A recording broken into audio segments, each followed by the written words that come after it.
Hello and welcome to Envision. I'm Deanne Conrad. We're here with Dr. Brian Maher, Superintendent of Sioux Falls Schools, for a series of short conversations to inform parents, students, and the community about progress in the Sioux Falls Public Schools and also some initiatives that we'll be working on. So, Dr. Maher, I want to talk to you a little bit. You're just finishing up your first month in Sioux Falls. Tell us a little bit about what the first month has been like. What have you learned so far?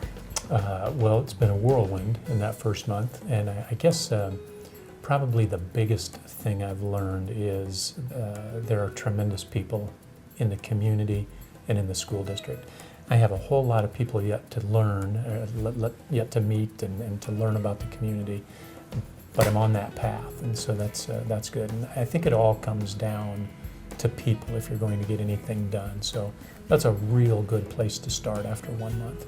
You came in with a 100-day plan. Mm-hmm. Tell us a little bit about what that plan entails and how you've been rolling that out. Really, the plan is about learning about the community, meeting people, and developing relationships.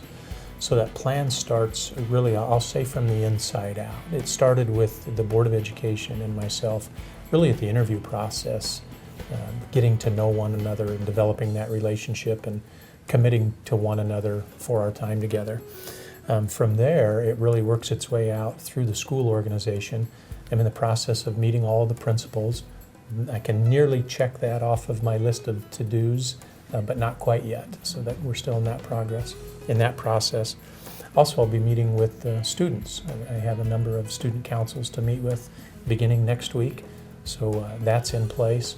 And then to meet the staff to the extent that I can, meet the staff as well.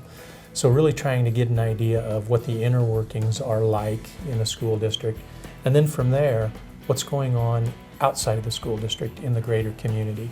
I've had an opportunity to meet with a few of the parents, with the mayor of our fine community. We're in contact with the governor trying to set that meeting up.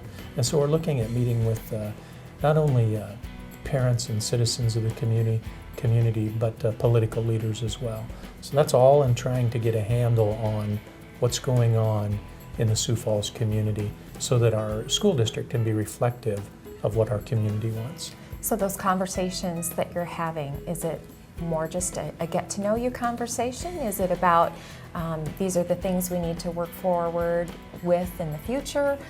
What are those conversations containing? Each conversation kind of takes on its own life, but really there are three fundamental questions that I ask each person or each group.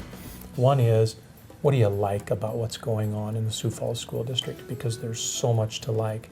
And I want to make sure that as we look for things to do in the future, that we don't miss those things that we're doing really, really well. So there's some continuity of purpose there for that question. The second thing I ask is, if you could change something to better the school district, what would it be? What I'm looking for there over time is, are there any themes that develop? Any gaping wounds in the district that need to be addressed? And then the third thing is just a simple one, and one that usually draws some interesting responses, and that is, if you're the new superintendent of Sioux Falls, what would you do? What things should I know being new to the position? And those three questions generally take about 30 to 60 minutes in terms of a conversation. So I'm learning as I go, kind of doing my own quasi-qualitative study on the school district and the community. Wonderful. Well, thanks for joining us today on Envision, and thank you for joining us as well.